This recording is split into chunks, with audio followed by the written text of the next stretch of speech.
Hey everyone, my name is Austin, and today I will be showing you my Paleozoic frog deck profile for April 2019. We currently didn't get the new ban list yet, so if you're watching and like after the ban list drops and something changes, then whoops. But I don't know, I don't think this deck would get hidden anyway. Not even like indirectly. So yeah, let's crack down into the deck. So first off, we're gonna start with the monsters. It's simple, 3 swap frog. This is the three of you want to see. Makes your deck work pretty much. He gets you to Toad. He's really good. Opening him with another water in your opening hand, going first, pretty much just deck's win condition. So hell yeah, 3 swap. It's always a must. Then for our second frog, we have Dupe Frog. Dupe Frog is also really good. Helps like being. He's usually the water you're discarding with Swap Frog, along with another frog friend that's gonna come in a bit. So yeah, it's also really good when you make Toad going first and then pass and then you special summon this on your opponent's turn. Setting up that defense, and then like you can special summon Swap Frog on your turn to make more plays. Maybe go for a Borreload or Boral Sword. Yeah, he also got that searching effect, and when he's on the field, your opponent has to attack him. So more often than not, if your opponent's gonna attack while he's on the field, you're probably gonna get the search effect. Let's say a Call by the Grave or whatever. Next, frog or quote unquote frog is Ronin Totem. Really good. Banish a frog, special him. He also makes totally awesomes, and he's just extra link fodder for going into Borreload and other link monsters to just like go for game. Yeah, that's it for the frogs though. Going into the other monsters, the only hand trap I play in the main deck is Ash Blossom. I side Veiler.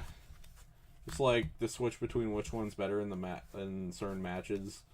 But yeah, I decided to just main deck Ash Blossoms because just have like another layer of negation besides the Toad and all the disruptive power of the back row I have. So yeah, that's why Ash is in there. And then another monster to just help out the deck is 2 Lilith.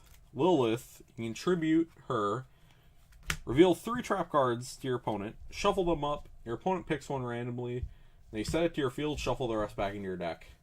She's really good for searching stuff. You can just like pick 3 copies of one thing and then you're guaranteed to get it. You can search a really, I don't know, kind of a spicy tech card I decided to try in.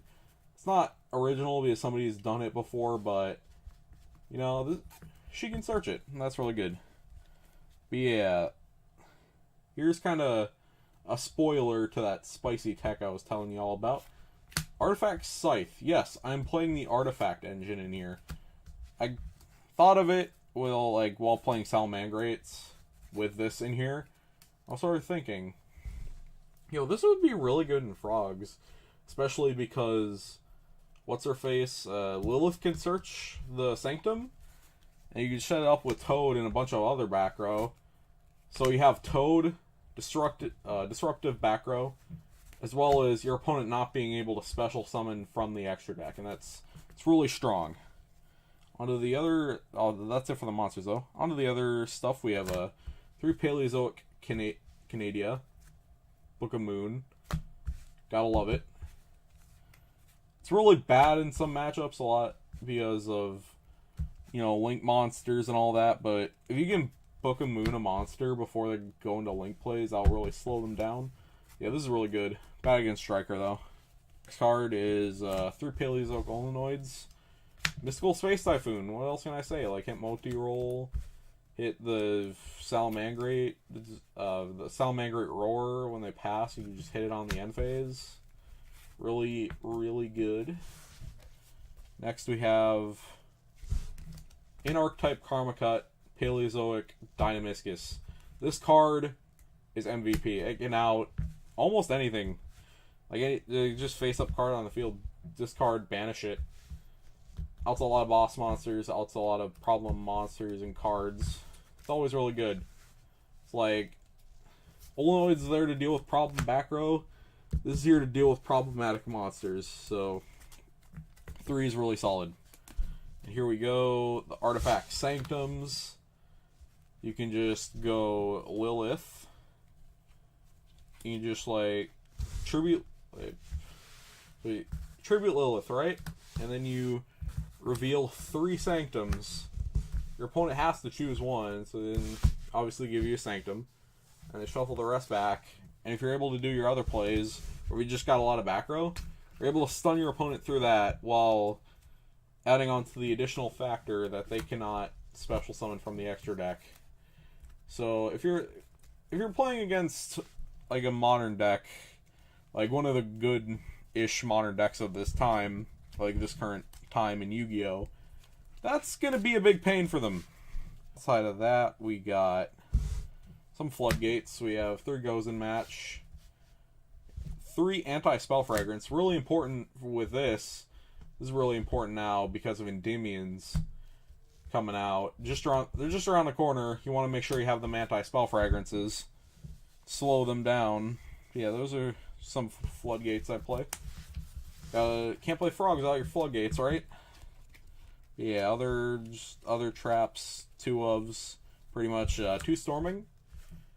I've been seeing this pop up in some other frog lists. I've been playing it for a bit because, you know, trap card against link boards, or just against boards where you have a lot of monsters attacking.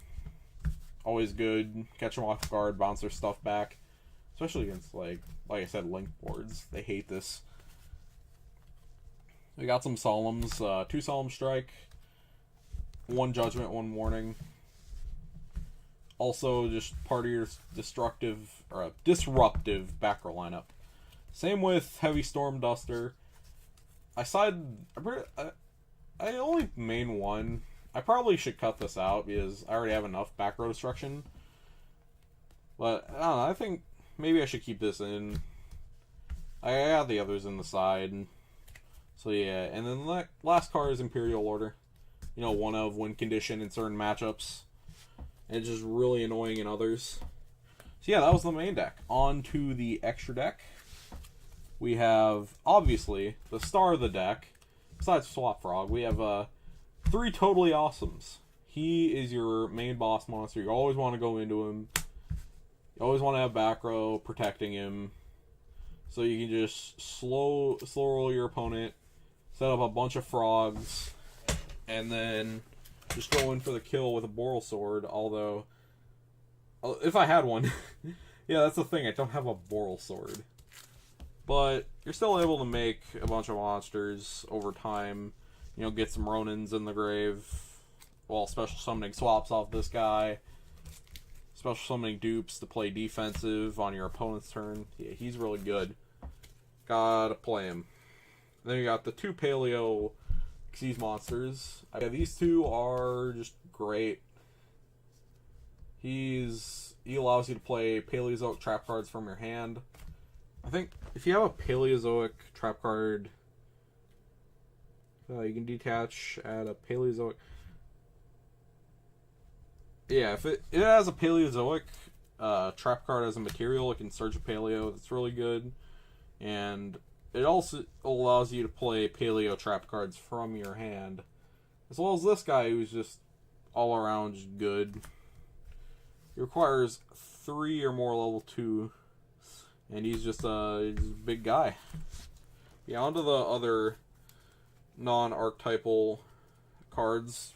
More just like utility cards. I have this guy, Cursed Javelin. He negates a monster effect and makes that monster's attack 0. Really good in being able to negate problem cards, swing over them. And we got Daigusto Phoenix. He's just a beater.